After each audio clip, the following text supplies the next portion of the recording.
Hello and welcome to Transforming Tomorrow, the podcast from the Pentland Centre for Sustainability in Business at Lancaster University Management School. I'm Paul Turner. And I'm Professor Jane Babington. We're about to head into the world of EDI. It may be a dirty word or acronym to some, but this is a key issue. We will be talking about social justice, fairness and equity, and how Malaysia compares to the rest of the world. I have good news, Jan. Excellent. We did not get kicked out of the country, nor of the university, after our talk last week with a very important person. And that's just as well, because we want to stay and have a bit more of a conversation. We do, and you'll remember last time we talked a little bit about inclusivity. Yes. I think we're going to expand upon that a lot today, but maybe in a different aspect of inclusivity. Well, tell me more. Well, we're going to talk a little bit about DEI, diversity, equality and inclusivity. Is that the same as EDI? Equality, diversity and inclusion? It might be, but I'm not the expert. I'm really not an expert on DEI, EDI, IDE and any other arrangement of those three letters. I think it depends if you're in North America or if you're elsewhere in the world as to whether or not you use DEI or EDI, but they're the same thing, I think. And funny you should mention North America, because obviously this has become a really big issue this year. Yes. With a certain person taking over the reins of a certain country and their attitudes towards DEI, EDI and all the others. Yeah. And so I think we'll learn a lot about that and how political climate can change something that's going on within the corporate sector. Yes, we're joined today by Professor Yuka Fujimoto, who is the Deputy Dean for Research and Sustainability at Sunway Business School, which is where we are once again here in Malaysia. Welcome, Yuka. Thank you. It's very nice to have you here. Can you tell us a little bit about yourself, your academic career, and how you've ended up here at Sunway? Yes, thank you. Thank you, Paul.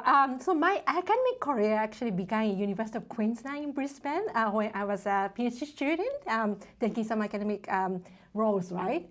Yeah. And then I went to Monash, Melbourne, then to DK University, then over here. So what then has been your research area then while you've been progressing for your career? Because of, I guess, my background of lived in Japan until 12 years old, came to Malaysia being an expat's daughter, and to Australia, I have built a lot more interest on diversity and inclusion to value people from different cultural backgrounds, different appearances, and so on. So I have very much built my interest and research around this topic. Yeah.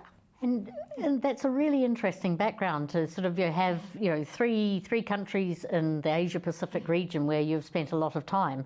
Do they feel very different places in terms of how they think about difference and inclusion? I think Japan, as you know, gender inclusivity is a continuous challenge for Japan because of how it built historically.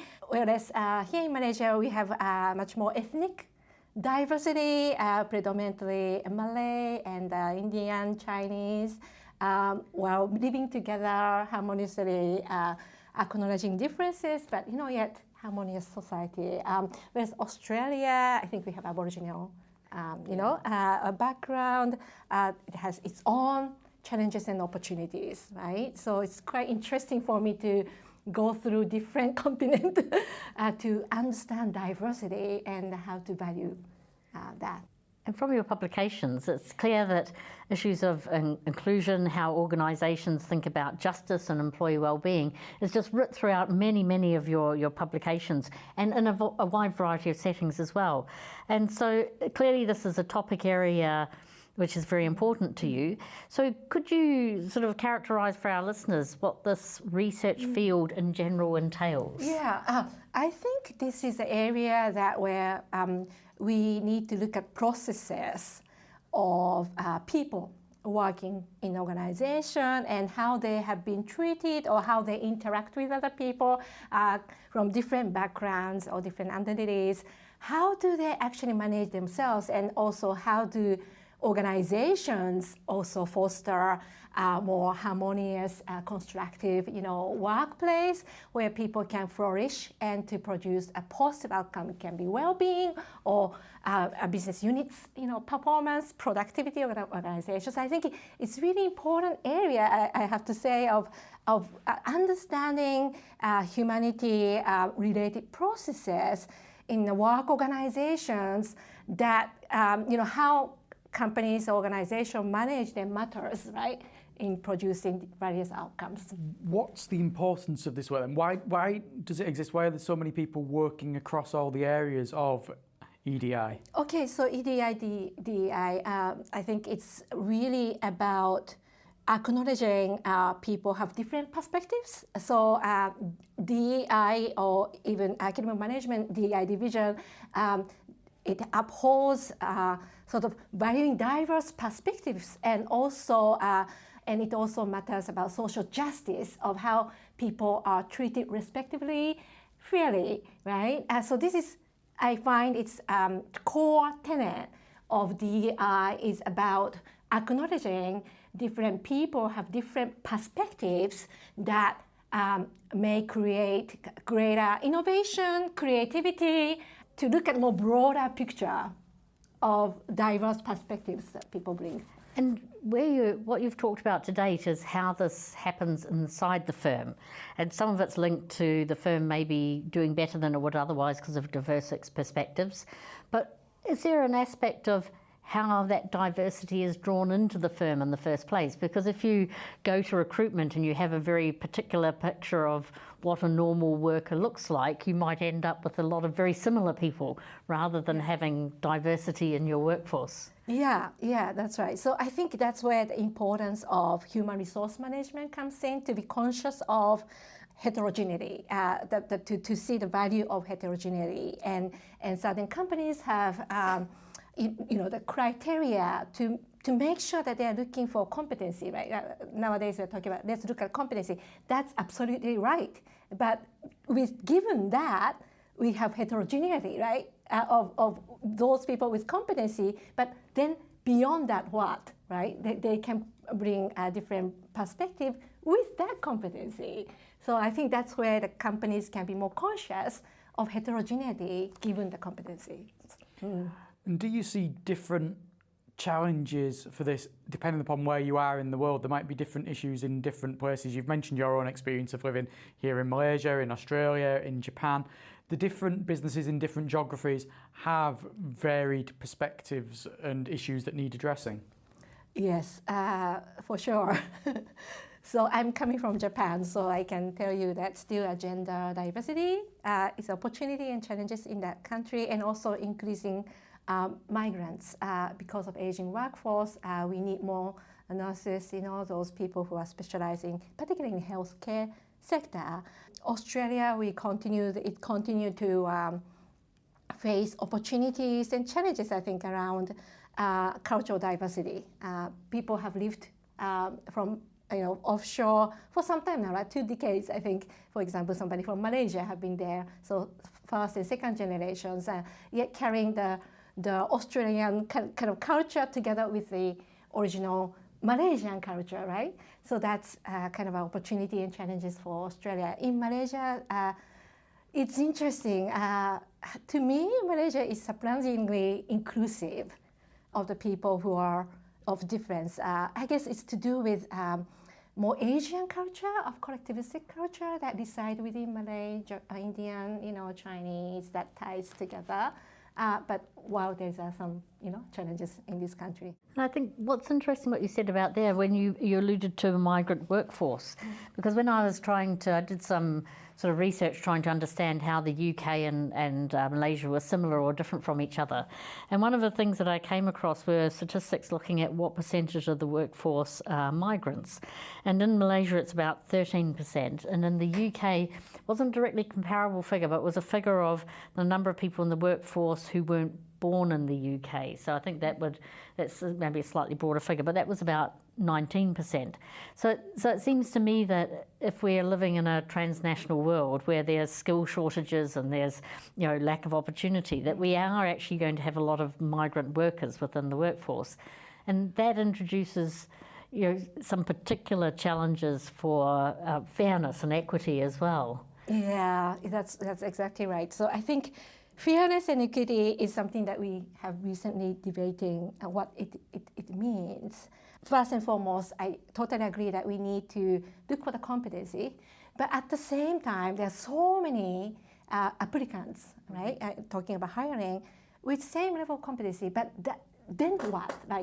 Then what factors add more value to the current organization? It could be more different ethnic background individuals, right? So I think it's more of that looking at a little bit deeper than not just saying let's stop affirmative action, or you know what I mean. Yeah. So I think that is necessity. Just could you tell us a bit what affirmative action means? People might have heard that phrase a lot, sometimes in a positive way, sometimes in a negative way. What is the general concept?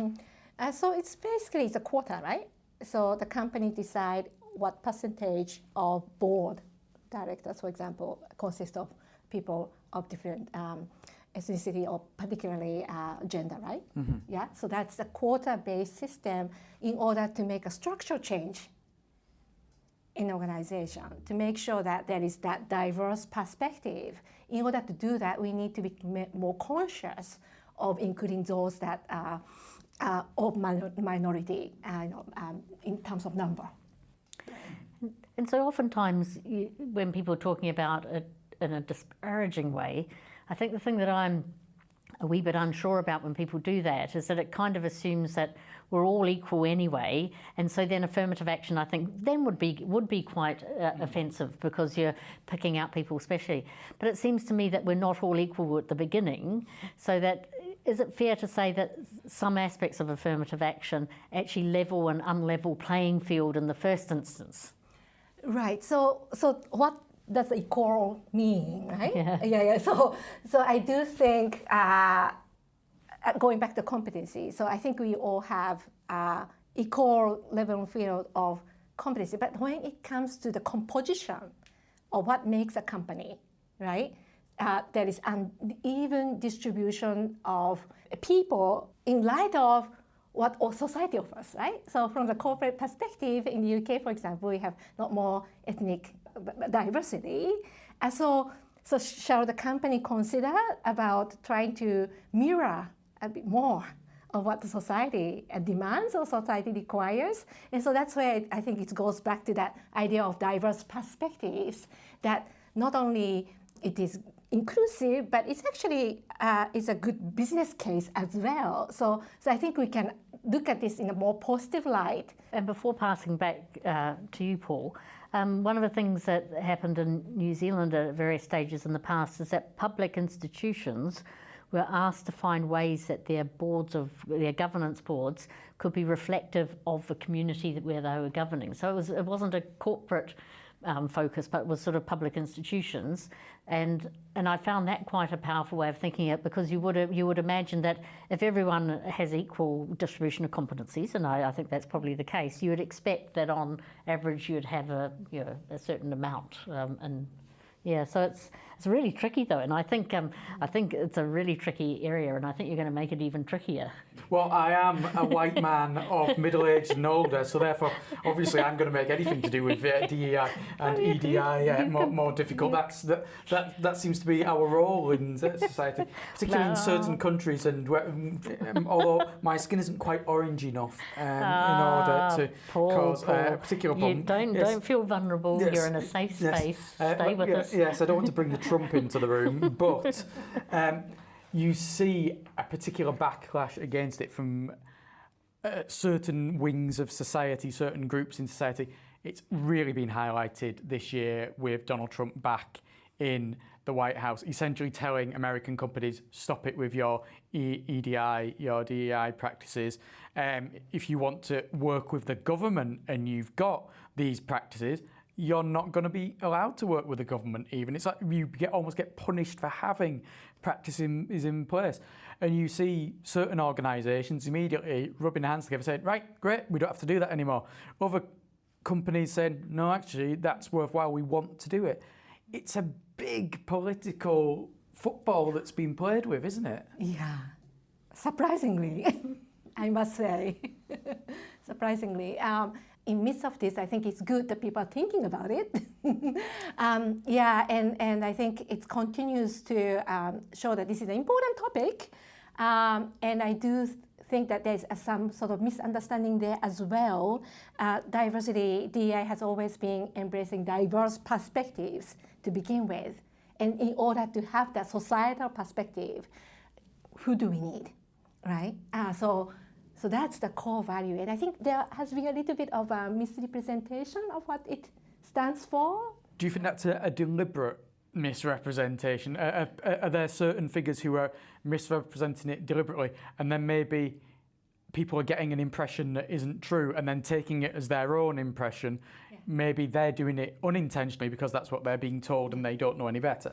Yeah, so it can be like that, but I think there's the need for more true knowledge of what DEI means. It's really about how to create more innovation, creativity by acknowledging different perspectives and different value sets, and so that we can reflect the society like we just said earlier.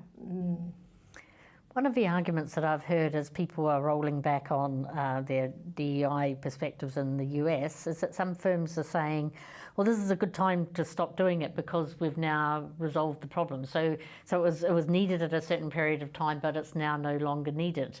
What do you make of those arguments? That's one argument. She's so diplomatic, this lady, very diplomatic. I'd just be saying, what a load of... Yes, exactly. One argument, but I think let's face it, we are seeing more movement of the people across continents, due to all sorts of reasons, and so there are more diversity, right? Particularly in the developed countries, welcoming those who need home. So I think this is a space that we still need to embrace of how to integrate those people of difference, particularly for those who are new to the society, and how to go about so that there's a society that there's lesser risk in a sense, because when the people are excluded, there's a potential of backlash as well, right? So we need to think in terms of like more holistic societal picture and see this is who we have, people that we have, and how can we think about diversity in as possible we can, because the country have embraced diversity, right? So how can we then move on more positively than try to not talk about it? Then that may be a problem. There's a big balance to be had between wanting people to integrate into your society and abandoning their own individuality and cultures. Yeah, and this is arguments that you'll hear not just in America, which we've mentioned, you'll hear that sometimes in the UK, that some people will make the arguments, there's certain groups in our society, certain sectors who just want to stick to themselves. You'll see that in the arguments being made in Germany, in particular, that that's really been brought to the forefront by certain political parties there. And it is all a balancing act, isn't it? It's like, if you go to a country, there's going to be a certain amount of adaptation, certainly, but if you then just become exactly like everyone else in that country, you lose a whole form of diversity. Exactly.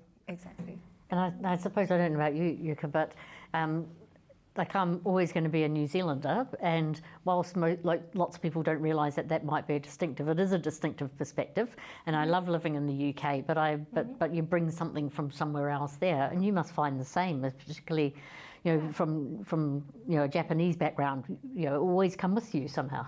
Yeah, and that's right. It's always there within you, and that's fine. And in the diversity research, we talk about the inclusion means valued for who you are, the uniqueness of individual, but at the same time, you can feel belong to the group, right? Yeah. So I think there's the balance of people among themselves valuing individuality, but while also recognizing the need for belonging.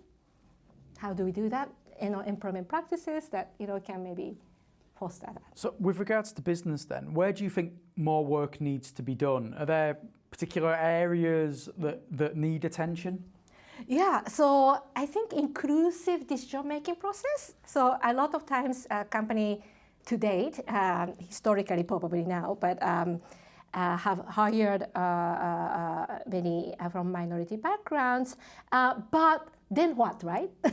so within the workplaces, there's still employment discrimination charges. It's proven statistically. So what is the internal kind of occurrence that is happening, right? So how can we actually involve heterogeneous individuals to be part of inclusive decision making when they're talking about new work practices or policies, or even coming out with new strategies for the business units or departments or organizations. So it needs to be more, I think, deliberate after people enter into the company as well. I'm going to mention rankings here because and numbers and statistics, because it does seem it could be a very easy thing for a company to hire 20 people of a certain gender, ethnicity, background, etc., and say, oh, we've got 20 people, that's 10% of our workforce, that's 20% of our workforce. But then, like you said, that's exactly the key point. It's more than just the having them in there.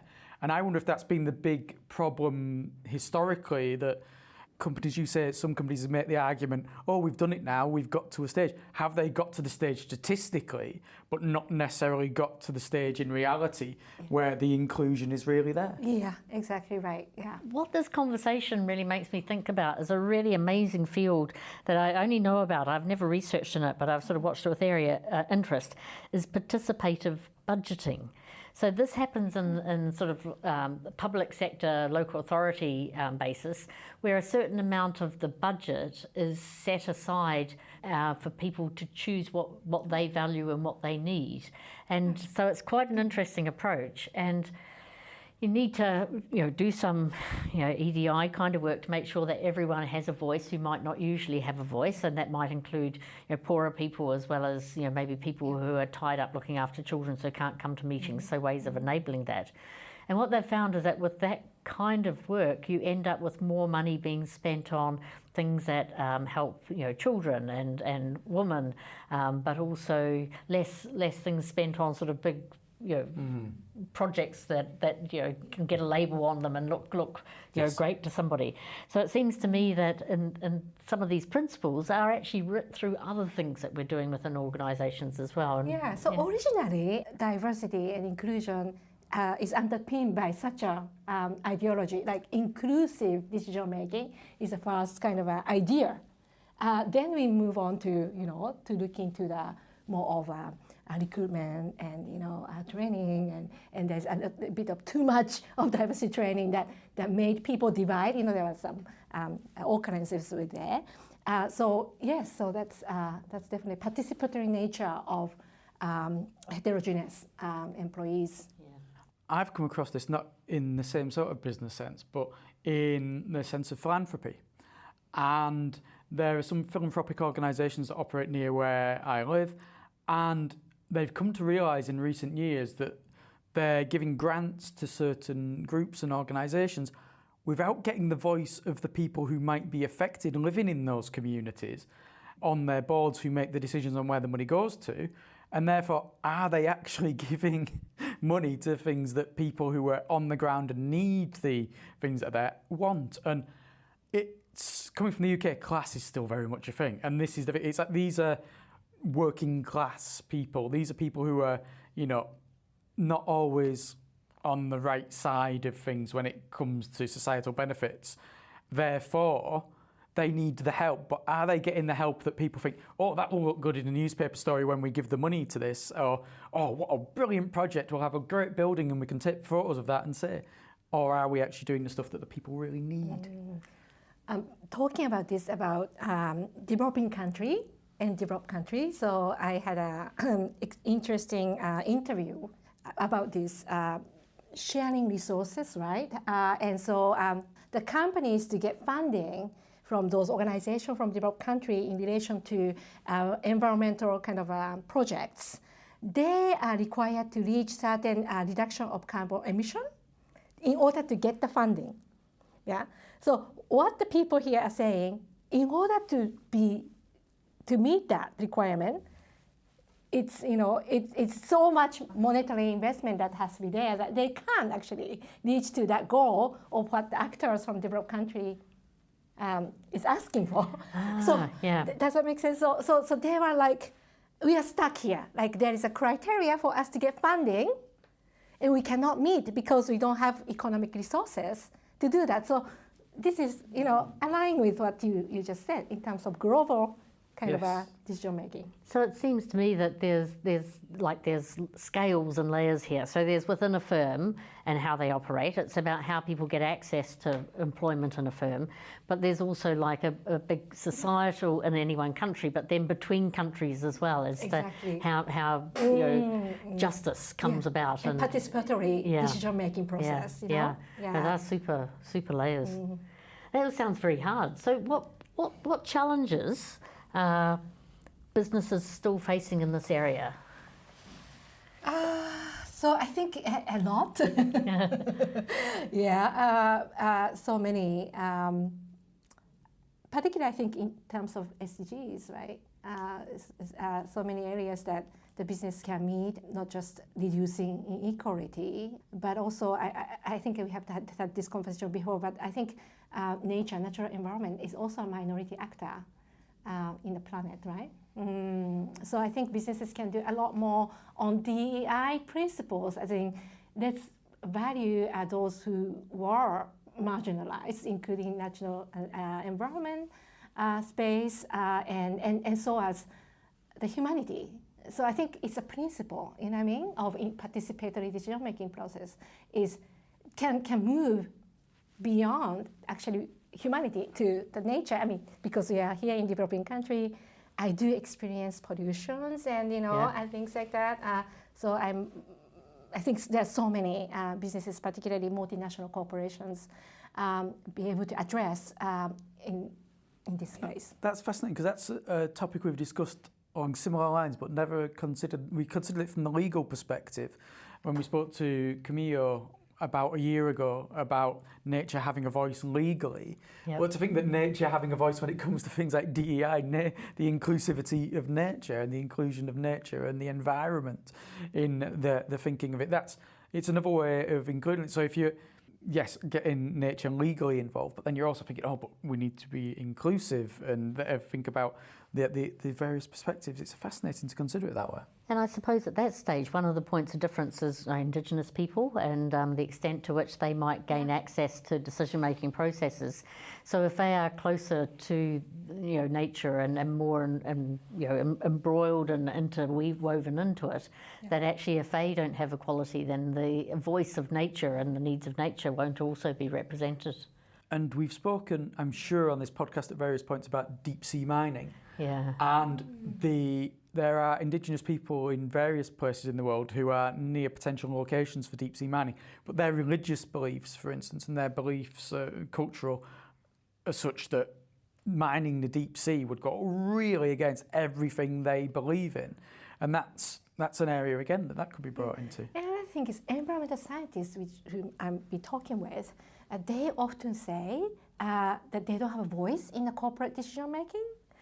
Often corporations or even business academics, when we run the conferences, they are not invited, like environmental scientists are not. And when they're talking about SDGs, where natural environment's voice is critical, but they often feel that corporate leaders do not understand the lens of environmental scientists, and they're like, please ask us, we know how to solve, natural challenges.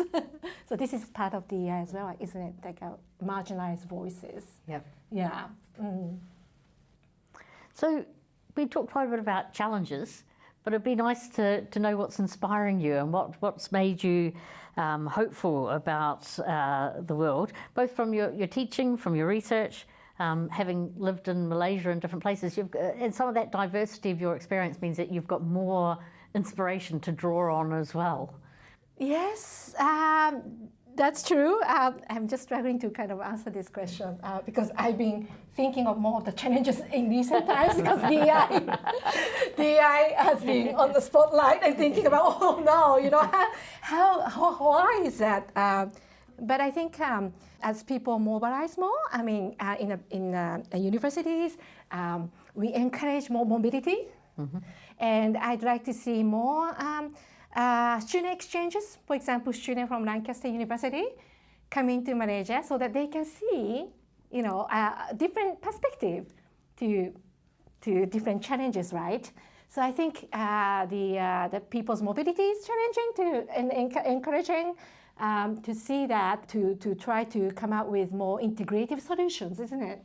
From the young generations with such mobility programs, and as they grow up, you know, hopefully people can see the planet as one home, and not looking at narrow issues, but let's solve these common challenges. So that's another thing that I think encouraging, like SDGs, is that the different individuals from different parts of the world having this banner, for example, the common goal to solve. And the research does tell us that when people from different backgrounds look at common goal, not their differences among them, but let's solve it to achieve the common goal, you know, integration happens, participatory decision making naturally, organically happens because people are trying to find the commonality. Yeah, to solve the common goal. So I think that's my hope that we can move towards.